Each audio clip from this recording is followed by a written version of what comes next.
Post હોય એનું પણ રક્ષણ કરવા માટે ફોરેસ્ટર ઓફિસર સાહેબ હોય, તો એ આપણી વચ્ચે ઉપસ્થિત છે ને એની બધી જ માહિતી આપણને જ આપવાના છે. તો હું સૌપ્રથમ જે છે એ રાઠોડ સાહેબને વિનંતી. તમામ વિદ્યાર્થીઓને શુભ સવાર. આજનો કાર્યક્રમ એટલે 10 ઓગસ્ટ વિશ્વ સિંહ દિવસની ઉજવણી કરવાનો, પણ આજે 10 ઓગસ્ટ નથી, આજે 8 ઓગસ્ટ છે. પણ થોડુંક સરકારશ્રીની રજાઓ અને વિશ્વ સિંહ દિવસનો જે કાર્યક્રમ છે એ બંનેનો એક દિવસ એવો ભેગો થાય છે કે સ્કૂલોએ રજા હોય છે અને અમારો કાર્યક્રમ હોય છે. તેમ છતાં અમારા ભાવેશભાઈએ મારે કાલેની યારે વાત થઈ કે ભાઈ આપણે કોઈ સ્કૂલ લઈએ, તો એને મને ખીજડીયા સ્કૂલનું જણાવ્યું અને મને કે આપણને વારંવાર જાડેજા સાહેબ કહ્યા કરે છે કે ભાઈ ક્યારેક અમારી સ્કૂલની મુલાકાત લ્યો, ક્યારેક કોઈ પ્રોગ્રામ કરો. તો આજે પ્રસંગ અનુસાર અને સંજોગો સાથ આજે આ સ્કૂલની મુલાકાત લેવાનો અમને મોકો મળ્યો છે. આ સ્કૂલની મુલાકાત લીધીમાં સૌપ્રથમ તો હું આપના આચાર્યશ્રીને, આપના શિક્ષકગણને, અહીંયા ઉપસ્થિત શિક્ષક મેડમોને દરે દિલથી ધન્યવાદ આપું છું. કેમ કે મેં મારા આ 19 વર્ષની નોકરીમાં ઘણી સ્કૂલોમાં પ્રોગ્રામ કર્યા છે, ઘણી સ્કૂલો જોઈ છે, ઘણી સ્કૂલોનું મેનેજમેન્ટ જોયું છે અને વિદ્યાર્થીઓનું ડિસિપ્લિન જોયું છે. પણ એમાં આજે મને આ સ્કૂલનું કેમ્પસ, આ સ્કૂલના વિદ્યાર્થીઓ અને અહીંયાનું ડિસિપ્લિન મને કંઈક અલગ જોવા મળ્યું છે.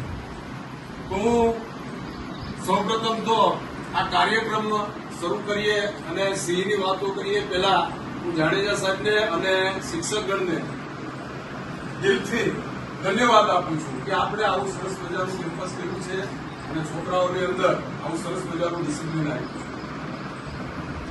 મિત્રો, હવે આપણે વાત કરીએ કે સિંહ. તો સિંહ એટલે શું?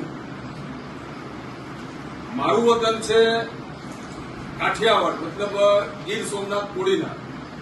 મેં પોતે 17 વર્ષ પોતે ગીરની અંદર નોકરી કરી છે અને 17 વર્ષની અંદરમાં મેં સિંહ સાથેના ઘણા બનાવો જોયા છે, સિંહ સાથેનો ઘણો પ્રેમાળ સ્વભાવ પણ જોયો છે, સિંહનો ઘણો આક્રમક સ્વભાવ પણ જોયો છે. અને સિંહ એક કુદરતે બનાવેલું એક એવું અમૂલ્ય પ્રાણી છે કે તમે વિચાર કરો તો આપણા શાસ્ત્રોની અંદર તમે જોવા જાઓ તો આપણા નારાયણ ભગવાન, વિષ્ણુ ભગવાને જ્યારે હિરણ્યકશ્યપનો વધ કરવો હતો ત્યારે પણ એણે નરસિંહ અવતાર લીધો, નર સાથે સિંહ. તો અન્ય પ્રાણી હતા, કેમ એનું રૂપ લીધું અને નરસિંહનું જ રૂપ લીધું? તો કૃષ્ણમાં ગીતામાં શ્રી કૃષ્ણએ પણ કીધું છે કે પ્રાણીઓમાં હું સિંહ છું. તો સિંહની અંદર પણ ભગવાનનો વાસ છે. હવે દુનિયાની અંદર 2 જગ્યાએ સિંહ છે, એક આફ્રિકન અને એક આપણું એશિયા. તો એશિયા ખંડની અંદર પણ આપણા ભારતની અંદર પણ આપણા ગુજરાતમાં અને ગુજરાતની અંદર પણ આપણા સૌરાષ્ટ્રમાં, એટલે આપણા ઋષિ મુનિઓ કહેતા આવતા ને કે ભાઈ સૌરાષ્ટ્રની ભૂમિ જે છે એ સંતોની ભૂમિ છે, ત્યાગની ભૂમિ છે, એ સિંહની ભૂમિ છે. તમે સરેરાશ જુઓ સાહેબ, આપણી સૌરાષ્ટ્રની જે ભૂમિ છે એમાં આખા એશિયાની અંદર સિંહ પૂરા થઈ ગયા. છેલ્લે અંતે એનું છેલ્લું નિવાસસ્થાન કયું રહ્યું? આપણું ગીર. તો છેલ્લું એનું નિવાસસ્થાન આપણું ગીર રહ્યું અને ગીરની અંદર છેલ્લો આશરો એને લઈ ને આજે 891 ની આજુબાજુ સિંહ પહોંચ્યા છે છેલ્લી ગણતરી પર. તો છેલ્લે સિંહે પણ પોતાનું અસ્તિત્વ ટકાવવા માટે સૌરાષ્ટ્રની ભૂમિમાં જ આવવું પડ્યું.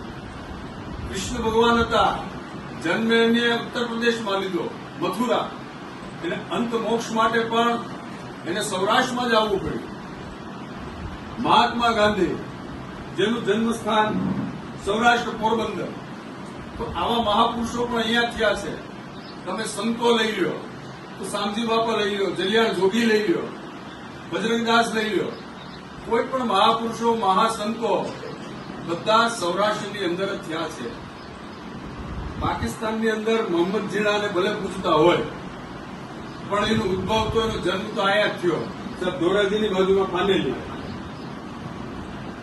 એટલે સૌરાષ્ટ્રની ભૂમિમાં કઈ પ્રતાપ છે. હવે આપણે મૂળ વાત ઉપર આવીએ તો કે સિંહ ની શું જરૂરિયાત છે? તો સિંહ છે ઈશ્વરે બનાવેલી એક ચેન છે, જે ચેન ઉપર આ પૃથ્વી આખી હાલે છે. ઈ પોષણ કડી જે છે, તમે પર્યાવરણમાં ભણવામાં આવતો છે, અમે ભણતા જયારે ત્યારે પૃથ્વીની પોષણ કડી સાહેબ એવું અમે ભણતા, એવું બહુ યાદ છે અમને. તો સિંહ છે એ પણ એક પોષણ કડીનો ભાગ છે. તમે હરેક વસ્તુ લઈ લો કે ભાઈ વન્ય પ્રાણી લઈ લો, એમાં તૃણભક્ષી લઈ લો, એની અંદર હિંસક પ્રાણી લઈ લો, એની અંદર આવતા કીટકો લઈ લો. હરેક વસ્તુ જે છે એ આપણી જે પૃથ્વીનું સંતુલન જે છે અને એ સંતુલન જે જાળવવા માટેની એક પોષણ કડીનો ભાગ છે. માનો કે સિંહને, દીપડાને, વાઘને, હિંસક પ્રાણીઓને તમે દૂર કરી દો સાહેબ, તો કોનો ઉદ્ભવ વધવાનો, કેનો વિકાસ થવાનો? તૃણભક્ષી પ્રાણીઓનો.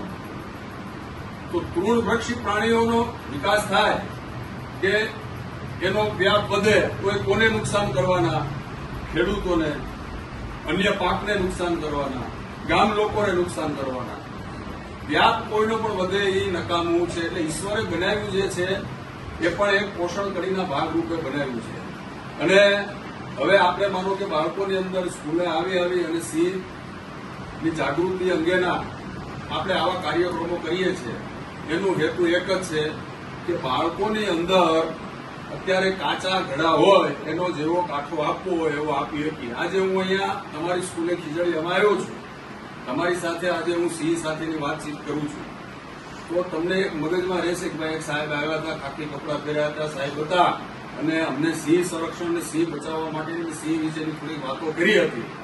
તો આજે ભવિષ્યની અંદર ક્યારે પણ તમારે સિંહ સંરક્ષણની વાત આવે અને આ તો સમય છે ભાઈ, આમાંથી કાલે એટલા સ્ટુડન્ટો બેઠા છે, એમાંથી કાલે અમે જે જગ્યાએ બેઠા છે એમાંથી કોઈ આવી અને સરકારશ્રીના નીતિ નિયમોની પરીક્ષાઓ પાસ કરી અને કોઈ ફોરેસ્ટ ઓફિસર થાય, કોઈ રેન્જર થાય, કોઈ સીએફ, ડીસીએફ, કોઈ ઉચ્ચ પદ સુધી પણ બેસી શકે, કોઈ નક્કી કરી શકતું નથી.